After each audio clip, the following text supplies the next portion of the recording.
Hi friends, welcome to Swathi fashion tailors. నేను ఈరోజు 2x2 jacket ముక్కండి సాదా బ్లౌజ్ అనేది సింపుల్గా ఆది బ్లౌజ్ తోటి ఎటువంటి టేప్ యూజ్ చేయకుండా సింపుల్గా ఎలా కటింగ్ చేసుకోవాలో ఒక 10 మినిట్స్లో మీకు బ్లౌజ్ కటింగ్ అయితే చెప్తాను ఫ్రెండ్స్. చూడండి, ఇది బ్లౌజ్ అన్నమాట. బ్లౌజ్ పొడవు వచ్చేసి మనకి 13.5 ఉంది. ఇంకొక హాఫ్ ఇంచ్ ఎక్స్ట్రాగా యాడ్ చేసుకుంటే ఖర్చులు టోటల్గా పొడవు వచ్చి 14 అయితే మనం పెట్టుకోవాలి. అలాగే ఇది ఏ సైజ్ బ్లౌజ్ అని తెలుసుకోవడం కోసం చెస్ట్ అనేది చూస్తున్నాను. చూడండి, ఇది బ్యాక్ సైడ్ ఇట్లా ఫోల్డింగ్ చేసి చూసుకుంటే 10.5 వచ్చింది. అంటే ఇది 42 సైజ్ బ్లౌజ్ అనమాట. జస్ట్ మీకు చెప్పడం కోసం నేనైతే ఇలా చేస్తున్నాను.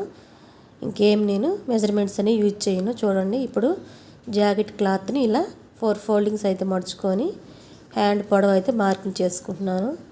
ముందుగా వచ్చేసి హ్యాండ్స్ అనేది స్టార్టింగ్ కటింగ్ చేసేసుకుంటే మిగిలిన క్లాత్లో పార్ట్స్ అనేవి మనం ఈజీగా కట్ చేసుకోవచ్చు. చూడండి, చాలా ఈజీగా ఇక్కడ మనకి చివర అనేది జాయింట్స్ అయితే పడతాయి ఈ బ్లౌజ్కి. అంతే, హ్యాండ్స్ కటింగ్ అనేది చూడండి చాలా సింపుల్గా కటింగ్ అయితే చేస్తున్నాను. సో ఈ చివరని జాయింట్ పడుతుంది. ఇప్పుడు వచ్చేసి బ్యాక్ పార్ట్ చూడండి, మిగిలిన క్లాత్ ఇలా ఫోల్డింగ్ పరుచుకొని ఫోల్డింగ్ మన వైపు ఉండేలాగా అంచులు మనకి ఆపోజిట్ ఉండేలాగైతే చూసుకున్నాను. ఇక్కడ బ్లౌజ్ మెజర్మెంట్స్ అయితే బ్లౌజ్ పొడవు వచ్చేసి మనకి 14. సో ఇక్కడ 14 అయితే నేను పొడవు అయితే ఒకసారి మార్కింగ్ చేసుకుంటున్నాను. అంతే ఫ్రెండ్స్, పొడవు ఒకటి చూసుకుంటే చాలు. టోటల్గా ఇంకా బ్లౌజ్ ఏం పని లేదు. అన్నీ మనం ఆది బ్లౌజ్లో నుంచే మెజర్మెంట్స్ అనేవి పెట్టుకొని చేసేసుకోవచ్చు. అలా కాకపోయినా బ్లౌజ్ వచ్చేసి బ్యాక్ పార్ట్ డాట్ దగ్గర ఇలా పట్టుకుంటే మనకు పొడవు అనేది కూడా తెలిసిపోతుంది. చూడండి, బ్లౌజ్ అనేది ఇలా 4 ఫోల్డింగ్స్ వేసుకుంటే కింద ఒక 1/4 ఇంచ్ అయితే వదిలేసుకొని ఇట్లా బ్లౌజ్ని ఇట్లా పొరుచుకుంటే కరెక్ట్గా మనకి నెక్ అనేది ఇలా ఉంటుంది ఫ్రెండ్స్. చూడండి, ఇక్కడ గ్యాప్ వచ్చింది. ఇలా గ్యాప్ అనేది రావాలి, ఎందుకంటే మనకి బ్యాక్ పార్ట్ డాట్ పట్టుకుంటాం కదా దాని గురించి. సో అట్లాగే పట్టుకుంటే ఇది కిందకు దిగుతుంది అనమాట చంక. సో అందుకని చెప్పేసి ఈ గ్యాప్ తోటి నేను ఎలాగైతే పరిచాను. టోటల్గా ఇది వచ్చేసి నెక్ అనేది ఇక్కడికి ఇలా నీట్గా ఇట్లా పరుచుకున్నప్పుడు మార్కింగ్ వస్తుంది. అలాగే కింద నెక్ డౌన్ అనమాట. ఇలా పట్టుకుంటే మనకు నెక్ డౌన్ అనేది తెలిసిపోతుంది. చూడండి, అలాగే షోల్డర్ ఖర్చు కోసం ఒక 1/4 ఇంచ్ ఎక్స్ట్రాగా నేనైతే మార్కింగ్ చేసుకున్నాను. ఇక్కడ పట్టుకొని కరెక్ట్గా ఇక్కడ పట్టుకోవాలి. షోల్డర్ పైన ఇలా పట్టుకొని ఇట్లా చూసుకున్నప్పుడు కరెక్ట్గా మనకి చంక డౌన్ అనేది తెలిసిపోతుంది. హ్యాండ్ డౌన్ చూడండి, ఇది సైడ్ జాయింట్ అనమాట. ఒక 2 ఏళ్ళు వచ్చేసి ఖర్చు కోసం వదులుకున్నాను. ఇక్కడికి వచ్చేసి ఇలా రౌండ్ షేప్ అనేది వస్తుంది. కొంచెం మార్కింగ్ అయితే చేసుకొని ఇలా డ్రా చేసుకోవడమే. చంక ఆమ్ రౌండ్ అనేది ఇలా డ్రా చేసుకోవచ్చు. అలా కాకపోతే ఒకసారి డబ్బా షేప్ అయితే ఇలాగ మనం మార్కింగ్ చేసుకుని బాక్స్ షేప్లో ఇప్పుడు ఆమ్ రౌండ్ అనేది ఇట్లా నీట్గా మార్కింగ్ చేసుకుంటే ఇంతే ఫ్రెండ్స్ వచ్చేస్తుంది. చూడండి, చంక ఆమ్ రౌండ్ మరోసారి మెజర్మెంట్ చేసుకొని చూసుకుంటున్నాను నేను. మనకి కుట్టు ఉంది కదా, ఆ కుట్టు పట్టుకుంటే కరెక్ట్గా ఇక్కడికి వస్తుంది అనమాట. సో సరిపోయింది. ఇది మనకి చెస్ట్ లూజ్ వస్తుంది. చంక ఆమ్ రౌండ్ అనేది కరెక్ట్గా వస్తే బ్లౌజ్ కటింగ్ చాలా ఈజీ ఫ్రెండ్స్. చూడండి, అలాగే నెక్ రౌండ్ షేప్ కూడా నేను నీట్గా ఇలా డ్రా చేసుకుంటున్నాను. మీరు బాక్స్ కొట్టుకొని కూడా ఒక 1/4 ఇంచ్ రౌండ్ షేప్ అనేది ఇచ్చేసుకోవచ్చు అలా కూడా. సో టోటల్గా మనకి బ్యాక్ పార్ట్ అనేది చాలా ఈజీగా ఇలా రెడీ అయిపోయింది.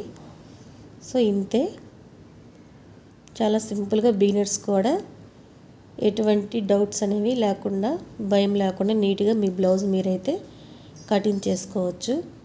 అంతే ఫ్రెండ్స్, ఈ వీడియో కనుక నచ్చితే లైక్ చేయండి, అలాగే షేర్ చేయండి. మీకు ఏమైనా అర్థం కాకపోతే కామెంట్ చేయండి ఫ్రెండ్స్, ఖచ్చితంగా నేను రిప్లై అయితే ఇస్తాను. చూడండి, చంక దగ్గర ఒక డాట్ అయితే మనకి కరెక్ట్గా స్టిచ్ అక్కడికి వస్తుంది. దానికోసం అని చెప్పి నేను ఇలా డాట్ అయితే వేశాను. అలాగే మన చెస్ట్ వచ్చేసి 10.5 అనమాట. 4 ఫోల్డింగ్ మీద 10.5 రావాలి. సో ఇక్కడికి వస్తుంది కుట్టు. ఇది మన సైడ్ జాయింట్లు వేసుకునేటప్పుడు కుట్టు కోసం అని చెప్పేసి నేను ముందుగానే ఇలా మార్కింగ్ చేసుకుంటున్నాను. స్టిచ్ చేసేటప్పుడు చాలా ఈజీగా వస్తుంది. సో అంతే ఫ్రెండ్స్, ఇది బ్యాక్ పార్ట్. ఆల్రెడీ మనం హ్యాండ్స్ కట్ చేసుకున్నాం కదా. ఇప్పుడు ఫ్రంట్ పార్ట్ అనేది మనం కటింగ్ చేసుకుందాం. దానికోసం క్లాత్ని ఇలా క్రాస్గా ఫోల్డింగ్ అయితే చేసుకొని పైన వచ్చేసి ఇలా బ్యాక్ పార్ట్ అనేది పెట్టి చుట్టూ అవుట్లైన్ అయితే గీస్తున్నాను ఫ్రెండ్స్. చూడండి, బ్యాక్ పార్ట్ ఏ విధంగా ఉందో అదే విధంగా చుట్టూ అవుట్లైన్ అనేది ఇలా గీసేసుకుంటున్నాను. సో ఇప్పుడు బ్యాక్ పార్ట్ అయితే తీసి పక్కన పడేసుకున్నాం మనం. నెక్స్ట్ వచ్చేసి ఇప్పుడు ఆది బ్లౌజ్ ఉంది కదా, ఆది బ్లౌజు ఇలా ఉక్సుల వైపు చూడండి, ఉక్సుల వైపు ఫ్రంట్ నెక్ అనేది ఇలా చూసుకుంటే సరిపోతుంది. చూడండి కరెక్ట్గా వచ్చిందనమాట ఇక్కడికి. సో ఫ్రంట్ ఇక్కడికి అనమాట. అలాగే పైనుంచి కిందకి ఒక 4 ఉక్సుల దగ్గర మార్కింగ్ చేసుకున్నాను. ఇప్పుడు వచ్చేసి ఫ్రంట్ పార్ట్లో మనం మెయిన్గా చూసుకోవాల్సింది మెయిన్ డాటు, ఫ్రంట్ డాట్ అనమాట. పైన షోల్డర్ దగ్గర నుంచి కింద డాట్ పొడవు వరకు ఒక్కసారి ఇలా మెజర్ చేసుకుంటే సరిపోతుంది ఫ్రెండ్స్. ఇది లాగకూడదు, అలాగనే లూజ్గా కూడా తీసుకోకూడదు, కరెక్ట్గా వస్తుందిలాగా తీసుకోవాలి.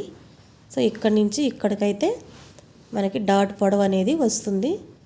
సో టోటల్గా ఇలా ఉందన్నమాట. చూడండి ఇక్కడికి మనకి డాట్ పడుతుంది. ఒకసారి చూడండి ఫ్రెండ్స్. ఇప్పుడు సైడ్ జాయింట్ కూడా ఒకసారి మనం చూసుకుందాం. చూడండి ఇలా సైడ్ జాయింట్ కూడా చూసుకుంటే సరిపోయిందనమాట. ఇక్కడ వచ్చేసి మనం ఫ్రంట్ పార్ట్ కొంచెం ఒక 1/2 ఇంచులో అయితే నేను ఇలా మార్కింగ్ చేసుకున్నాను. కొంచెం 1/2 ఇంచే సరిపోతుంది ఫ్రెండ్స్, ఇలా అనమాట. సో ఇది వచ్చేసి ఫ్రంట్ నెక్ కూడా నేను ఇలా డ్రా చేసుకున్నాను. ఇక్కడ నుంచి ఇలా క్రాస్గా కలిపేసుకుంటే ఈ ఫ్రంట్ మనం డాట్ అయితే కలిపేసుకుంటే ఇలా వచ్చేస్తుంది. అంతే ఫ్రెండ్స్, చాలా ఈజీగా ఫ్రంట్ పార్ట్ అనేది మనకి రెడీ అయిపోయింది. ఏ విధంగా మార్కింగ్ చేసుకున్నానో అదే విధంగా కటింగ్ అయితే చేసేస్తున్నాను. చూడండి మనకి ఫ్రంట్ పార్ట్ ఇలా చాలా ఈజీగా సింపుల్గా రెడీ అయిపోయింది ఫ్రెండ్స్. అంతే, చాలా ఈజీగా సింపుల్గా బిగినర్స్ కూడా తక్కువ టైంలో ఎటువంటి భయం అయితే లేకుండా ఈజీగా కటింగ్ చేసుకొని నీట్ ఫినిషింగ్ వచ్చేలాగా స్టిచ్ చేసుకోవచ్చు ఫ్రెండ్స్. మీకు నచ్చితే ఫాలో అవ్వండి, అలాగే లైక్ చేయడం మటుకు మర్చిపోకండి ఫ్రెండ్స్. సో ఇలా ఉందన్నమాట. మనకి డాట్ ఇక్కడికి వస్తుంది. చూడండి డాట్ కూడా ఒకసారి మెజర్ చేసుకొని మనం ఎలా పెట్టుకోవాలనేది చూపిస్తాను. ఇలా ఫోల్డింగ్ చేసుకున్న మనకి డాట్ అనేది తెలిసిపోతుంది. ఇంకా క్లారిటీగా మీకు స్టిచ్ చేసేటప్పుడు నేను చూపిస్తాను ఫ్రెండ్స్. మెయిన్ డాట్ అనేది ఎలా స్టిచ్ చేసుకోవాలో వీడియో, ఈ బ్లౌజ్ స్టిచ్చింగ్ వీడియో అయితే అప్లోడ్ చేస్తాను, అప్పుడు ఖచ్చితంగా మీకు చూపిస్తాను. ఇప్పుడు బ్యాక్ పార్ట్ మీద ఫ్రంట్ పార్ట్ని ఇలా పరుచుకున్నప్పుడు మనకి షేప్ బెల్ట్ ఎంత కట్ చేసుకోవాలనేది తెలిసిపోతుంది.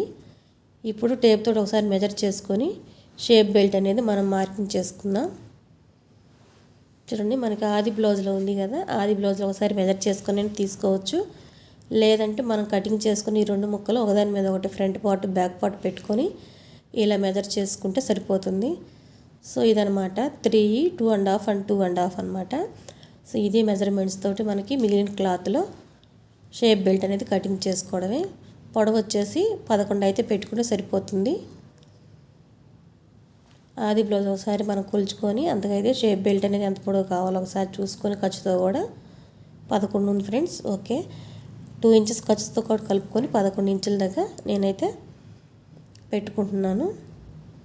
అలాగే ఇక్కడ వచ్చేసి సైడ్ జాయింట్ వైపు 2.5, అలాగే ఈ పక్క వచ్చేసి 3 ఇంచెస్ పొడవు, సెంటర్ డాట్ దగ్గర కూడా 2.5 అనమాట. సో ఈ 3 కలుపుకుంటూ ఇలా షేప్ బెల్ట్ అనేది నేను మార్కింగ్ చేసేసాను. సో చాలా ఈజీగా సింపుల్గా షేప్ బెల్ట్ కూడా మనకు రెడీ అయిపోయింది. అంతే ఫ్రెండ్స్. అలాగే రెండోది కూడా మనకి క్లాత్ని బట్టి రెండోది కూడా తీసుకోవాలి ఫ్రెండ్స్. సో అంతే, చాలా ఈజీగా సింపుల్గా మనకి బ్లౌజ్ కటింగ్ అనేది అయిపోయింది. ఈ మిగిలిన క్లాత్లో మనకి బ్యాక్ సైడ్ జాయింట్ అయితే వెనక సైడు డాట్ పట్టుకుంటాం కదా, పట్టీ కోసం నేను ఈ కోరంచలు అయితే కటింగ్ చేసుకుంటున్నాను. సో మిగిలిన క్లాత్లు అనేది మనకి ఇంకా బ్లౌజ్ స్టిచ్చింగ్లో ఉపయోగపడతాయి. సో ఇంతే ఫ్రెండ్స్, చాలా ఈజీగా సింపుల్గా మనకి బ్లౌజ్ కటింగ్ అయితే అయిపోయింది. అంతే ఫ్రెండ్స్. ఈ వీడియో కనుక నచ్చితే లైక్ చేయండి, షేర్ చేయండి, సబ్స్క్రైబ్ చేయండి. Thank you for watching. Thank you friends.